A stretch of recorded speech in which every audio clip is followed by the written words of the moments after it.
యోవేలు గ్రంథం 2వ అధ్యాయం 26వ వచనం 27వ వచనం చదువుకుందాం. Page number 754. నా జనులు ఇక నిన్నటికి సిగ్గునొందరు.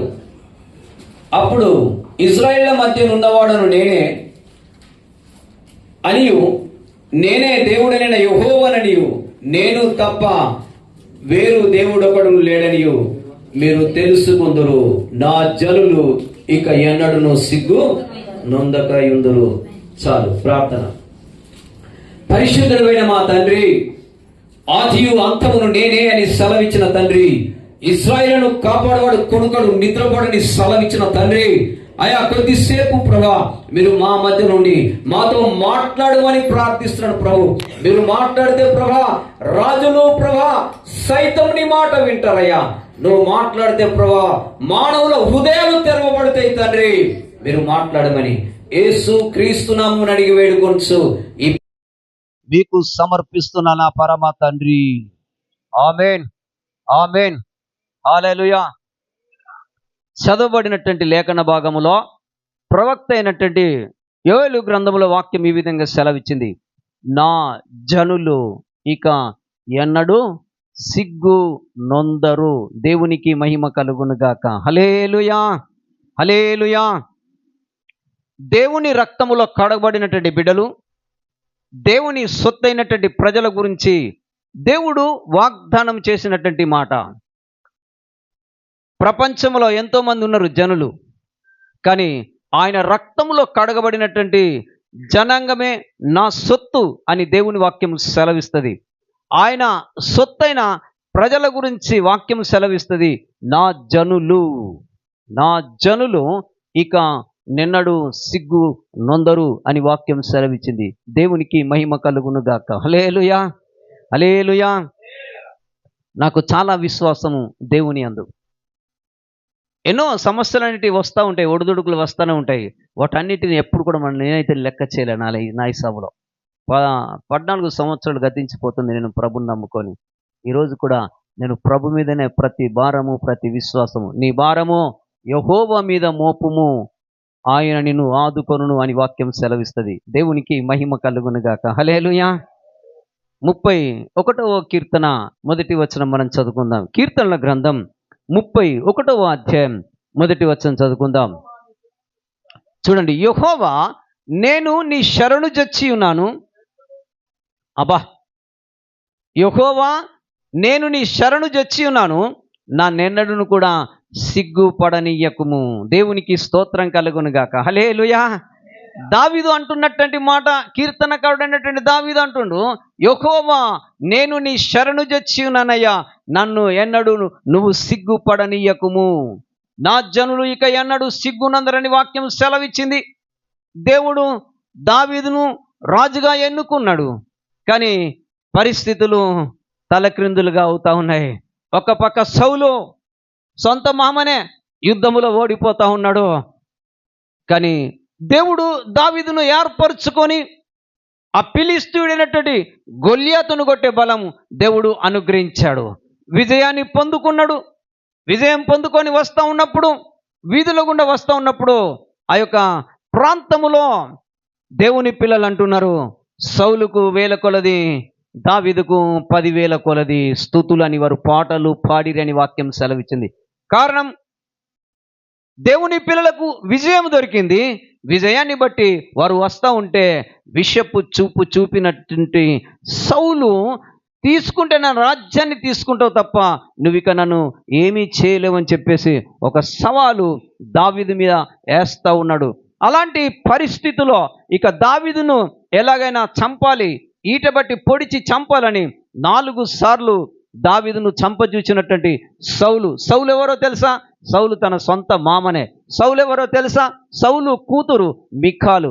ఆ మీకాలును దావీదుకి ఇచ్చి పెళ్లి చేసినటువంటి మామ ఇప్పుడు ఏను తిరుగుతూ అంటా ఉన్నాడు, నా రాజ్యము తీసుకుంటావేమో, ఇదిగో నేను బ్రతకనివ్వనని చెప్పేసి. అలాంటి పరిస్థితిలో దావీదేమంటుంటే, యెహోవా నేను నీ శరణు జొచ్చి ఉన్నానయ్యా, నువ్వు నన్ను సిగ్గుపడనీయకుము. హల్లెలూయా. రెండవది, తన సొంత కుమారుడే అబ్షాలోము. నాన్నగారి తర్వాత రాజ్యము నాకు కావాలి, రాజ్యము ఎలాగైనా నాకే కావాలని చెప్పేసి తన సొంత కుమారుడే తనను చంప ప్రయత్నము చేసెను అని పరిశుద్ధ గ్రంథంలో లేఖనము తేట తెల్లగా సెలవిస్తుంది. రెండవ దిక్కు తన కుమారుని యొక్క సమస్య, రాజ్యం కొరకు ఆరాట పడుతూ ఉన్నాడు, ఎలాగైనా తండ్రిని చంపాలని. అలాంటి పరిస్థితిలో దావీదు జీవితంలో ఒక ఆయుధం ఉన్నది, ప్రార్థన అనే బలమనే ఆయుధాన్ని పట్టుకొని తిరుగుతుండు. యెహోవా నీ శరణు జొచ్చుననయ్యా, నన్ను సిగ్గుపడనీయకుము. హల్లెలూయా. మరో పక్క ఫిలిష్తీయులు ఎలాగైనా చెప్పేసి మా యొక్క గొల్యాతును చంపినటువంటి వ్యక్తి, ఈ వ్యక్తిని ఎలాగైనా చంపాలి అని చెప్పేసి ఫిలిష్తీయులు ఒక పక్క ఆయనను వెంటాడుతూ ఉన్నారు చంపాలని చెప్పేసి. అలాంటి పరిస్థితిలో ఫిలిష్తీయుల మధ్య నుంచి దేవుని దగ్గరికి వచ్చాడు. యెహోవా నేను నీ శరణు జొచ్చునన్నయ్యా, నువ్వు నన్ను సిగ్గుపడనీయకుమని చెప్పేసి అంటు. అలాంటి పరిస్థితిలో మరో పక్కకు పోతా ఉండు. సిక్లకు ప్రాంతంలో అమాలేకీయులు ఉన్నారు. అమాలేకీయుల మధ్యలో ఈ యొక్క దావీదు కుటుంబం ఉన్నది. దావీదు కుటుంబము ఆ యొక్క ఫిలిష్తీయుల అమాలేకీయులు చంపాలని చూస్తున్నప్పుడు వారు ప్రార్థన చేస్తా ఉన్నాడు. యెహోవా నీ శరణు జొచ్చునన్నయ్యా, నన్ను నువ్వు సిగ్గుపడనీయకుము.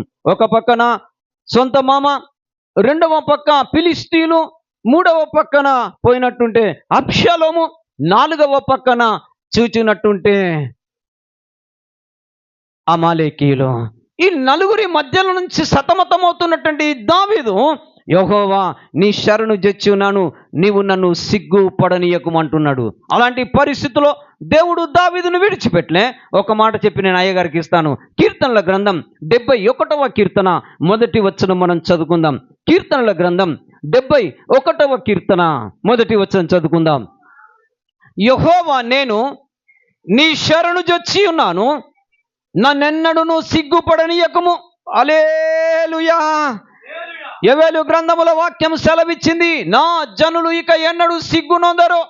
దావీదు 41వ కీర్తన 31వ కీర్తన మొదటి వచనంలో ఏ మాట అయితే అన్నాడో 71వ కీర్తన కూడా అదే మాట అంటుడు. యెహోవా నేను నీ శరణు జొచ్చి ఉన్నానయ్యా, ఈ 40 సంవత్సరములు అరణ్య ప్రాంతములలో ఉంటూ మామతో ఇబ్బంది ఉందయ్యా, సొంత కొడుకు చంప చూస్తుండయ్యా, మామ సౌలు చంప చూస్తున్నాడయ్యా, అమాలేకులు చంప చూస్తున్నారయ్యా, ఫిలిష్తీయులు చంప చూస్తున్నారయ్యా. ఇలాంటి పరిస్థితిలో నీ వాక్యము సెలవిస్తుంది, యెహోవా నేను నీ శరణు జొచ్చున్నానయ్యా, నన్ను నువ్వు సిగ్గుపడనీయకుము. 31వ కీర్తన 71వ కీర్తన మధ్యలో ఏందంటే 31 + 40 = 71. అనగా దావీదు తన జీవితంలో రాజ్యం యొక్క పరిపాలన కూడా 40 సంవత్సరములు పరిపాలన. హల్లెలూయా. దావీదును దేవుడు సిగ్గుపరచలే. ఇబ్బంది వచ్చింది, ఇరుకొచ్చింది, వాటన్నిటి నుంచి దేవుడు దావీదును తప్పించాడు. నా జనులు ఇక ఎన్నడూ సిగ్గునొందరు. హల్లెలూయా. 4 సంవత్సరములు బెత్లెహేం మినిస్ట్రీ సంఘాన్ని కాచి కాపాడినటువంటి దేవుడు, ఎన్నో ఒడదొడుకులు వచ్చాయి, ఎంతో మంది యోధులు వచ్చారు, నమ్మక ద్రోహం చేసిన వాళ్ళు కూడా ఉన్నారు, సంఘాన్ని చీల్చిన వాళ్ళు కూడా ఉన్నారు. అయితే వాక్యం సెలవిస్తుంది, నా జనులు, ప్రియ దేవుని బిడ్డ, ఆయన సొత్తైన ప్రజలే నా జనులు, నేను ఎన్నడును వారిని సిగ్గుపడనీయను అన్నాడు. హల్లెలూయా. 4వ సంవత్సరం దేవుడు అద్భుతంగా జరిగించాడు. ఆనివర్సరీ ఆగిపోయిందా? ఆగలే. మనము చేయవలసింది ఆయన శరణు జొచ్చినప్పుడు, ప్రభా నీవే నాకు దిక్కయ్య అని చెప్పేసి మనం ప్రార్థన చేసినప్పుడు దేవుడు ఇలాంటి అద్భుతములు చేసేందుకు అతడు ఒక్కడే సమర్థుడు. హల్లెలూయా. మంచిది. ఈ సమయంలో కొద్ది మాటలు దేవుడు దీవించి ఆశీర్వదించును గాక. ఆమేన్, ఆమేన్.